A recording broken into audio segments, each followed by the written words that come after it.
안녕하세요. 스터디온 이성원입니다. 오늘은 이야기를 시작하기에 앞서 여러분들께 한 가지 질문을 드려보겠습니다.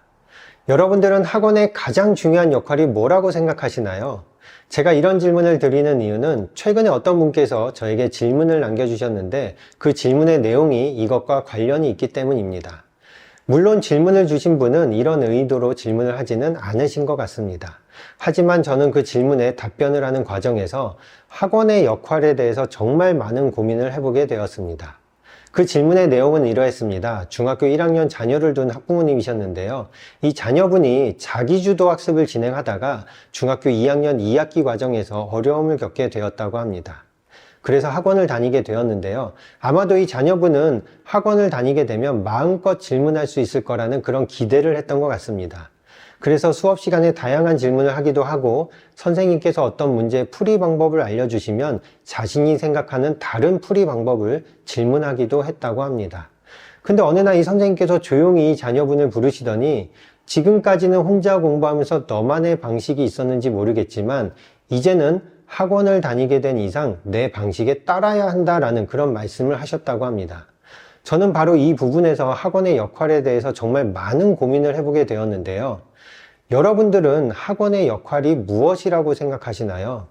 당연하게도 학원이 해야 하는 가장 큰 역할은 학생이 공부하는 것을 돕는 것이라고 생각하실 것입니다. 그렇다면 학원이 그 역할을 잘 수행했는지 무엇으로 평가받게 될까요? 당연하게도 가장 큰 것은 학생들이 치른 시험의 결과로 평가받게 될 것입니다. 시험의 결과, 그리고 학원에서 얼마나 많은 양의 공부를 시키는지, 그리고 선행의 정도, 이런 것들로 학원들은 평가받게 되는데요. 그러면 학원들은 그 평가에서 좋은 평가를 받기 위해서 어떤 일을 해야 할까요? 당연히 학생들이 시험을 잘 보게 하기 위해서, 그리고 많은 문제를 풀게 하기 위해서, 그리고 진도를 빨리 나가기 위해서 다양한 시도를 하게 됩니다.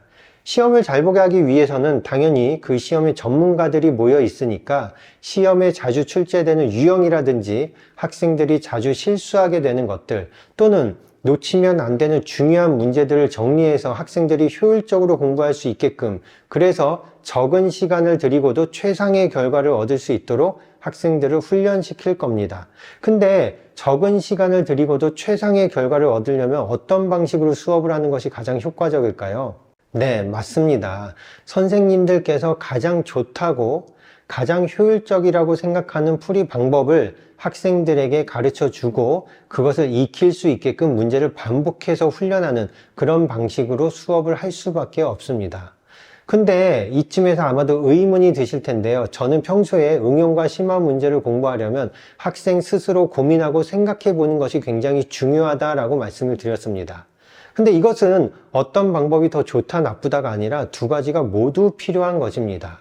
우리나라의 수학시험은 당연히 시간 제한이 있고 그 시간 동안에 문제를 정확하고 빠르게 푸는 것도 필요하고 또 응용심화 문제도 잘 풀어야 하거든요. 그래서 이 두 가지를 모두 잘해야 하는데 학원이 해주는 역할 중에서 문제를 푸는 훈련 그리고 가장 효율적으로 문제를 풀 수 있는 그 방법을 훈련시키는 것은 당연히 중요한 역할입니다.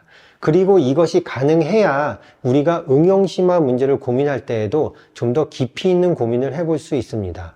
무슨 이야기냐면 기본적인 능력이 갖춰져야 고민을 할 수 있는 그 시간을 효율적으로 사용할 수 있다는 것입니다. 기본적인 능력이 되어 있지 않다라고 한다면 아무리 오랜 시간 고민을 해도 그 시간이 무의미한 경우도 있습니다. 즉, 그 문제를 고민할 수 있는 충분한 실력을 갖춘 뒤에야 그 시간을 가치 있게 사용할 수 있다는 것입니다. 그런 의미에서 아직은 부족한, 즉 공부를 할 수 있는 능력이 부족한 학생들에게는 일단은 기본기를 갖추기 위해서 학원들은 효율성을 추구하다 보니까 선생님들께서 가장 잘 정리되었다라고 하는 방식으로 학생들을 훈련시킬 수밖에 없습니다. 따라서 이런 것들을 잘못되었다라고 이야기할 수는 없거든요. 그렇기 때문에 학생 스스로 고민하고 생각할 수 있는 시간을 확보하는 것을 좋아하는 분들이라고 하시더라도 그분들 또한 학생이 시험을 보았는데 그 결과가 좋지 못하다면 그 방식에 의문을 가지게 될 수밖에 없습니다. 바로 이 부분이 우리나라의 많은 부모님들이 가장 고민하시는 부분인데요.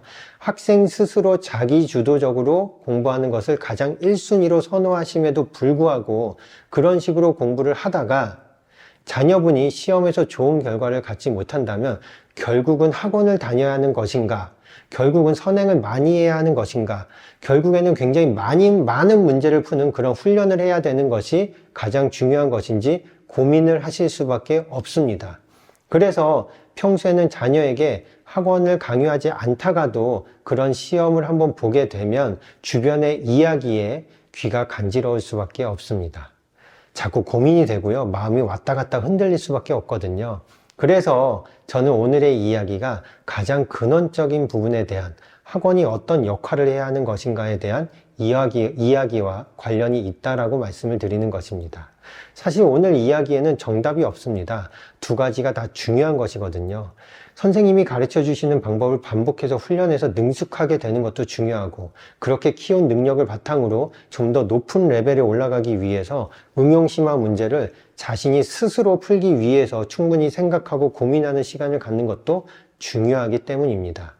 따라서 우리가 해야 하는 것은 이 두 가지 사이에서 적절한 균형을 찾는 것인데요. 이 균형점이 학생들마다 모두 다르다는 것이 핵심입니다. 그래서 저는 학생들을 먼저 입학 테스트를 보고 그 학생이 어떤 성향과 어떤 능력을 가졌는지를 본 뒤에 그 균형점을 찾아보는 노력을 하곤 합니다. 그리고 그 균형점이 우리 학원에서 진행하고 있는 수업을 듣고 있는 학생들과 너무 차이가 난다면 그 학생을 그 수업에 합류시키는 것이 어렵다고 판단하곤 합니다. 그러면 그 학생은 공부를 잘못하고 있었던 것이 아니라 그 균형점에 맞는 학원과 수업 방식을 찾아가면 되는 것입니다. 때로는 반복 훈련이 더 많이 필요한 학생도 있고, 그 반복 훈련의 단계를 넘어서서 스스로 고민할 수 있는 시간을 가치 있게 쓸 수 있는 학생도 있습니다. 따라서 어머님들께서 그리고 아버님들께서 학부모님께서 자녀들과 상의하면서 찾아야 하는 것은 우리 아이가 어느 부분에서 그 균형점을 갖고 있는가라는 그 바로 포인트를 찾으셔야 하는 것입니다. 학원에서 상담을 받을 때에도, 자녀를 담당하고 계신 선생님과 상담을 하실 때에도 바로 그 균형점을 정확히 찾기 위해서 대화를 나눠보셔야 한다는 것입니다. 자, 오늘 제가 왜 이 이야기가 굉장히 중요하다라고 말씀을 드렸는지 이해가 되시나요? 저 또한 아이들과 함께 수업을 진행하는 입장에서 이 이야기가 정말 중요하다라고 느껴졌습니다. 제가 하는 역할이 무엇인지, 학생들에게 어떤 것을 제공해야 하는지, 그리고 어떤 것이 올바른 방향인지, 어떤 것만을 강조해서도 안 되고, 또 어떤 것만을 강조해서도 안 되고, 둘 사이의 균형을 찾는 것이 얼마나 어려운 것인지 다시 한번 생각해보는 계기가 되었습니다. 이 이야기를 들으시는 여러분들도 한 번쯤 깊이 있게 고민을 해보신다면 더 좋은 결과를 얻는 거에 도움이 될 것 같아서 이렇게 영상을 만들게 되었습니다. 네, 지금 주말 저녁인데요. 저도 수업을 마치고 늦은 시간에 이 영상을 찍느라 조금 피곤한 느낌도 있지만, 그래도 여러분들과 굉장히 가치 있는 그런 이야기를 나눴다는 생각에 그래도 조금 뿌듯한 마음이 드는 것 같습니다. 다음에도 더 좋은 영상으로, 더 좋은 이야기로 찾아오도록 하고요. 여러분들께서도 더 좋은 균형점을 찾아서 더욱더 발전하는 그런 모습을 가질 수 있도록 응원하겠습니다. 네, 영상 끝까지 지켜봐 주셔서 감사드리고요. 다음에 더 좋은 이야기로 찾아오도록 하겠습니다. 감사합니다.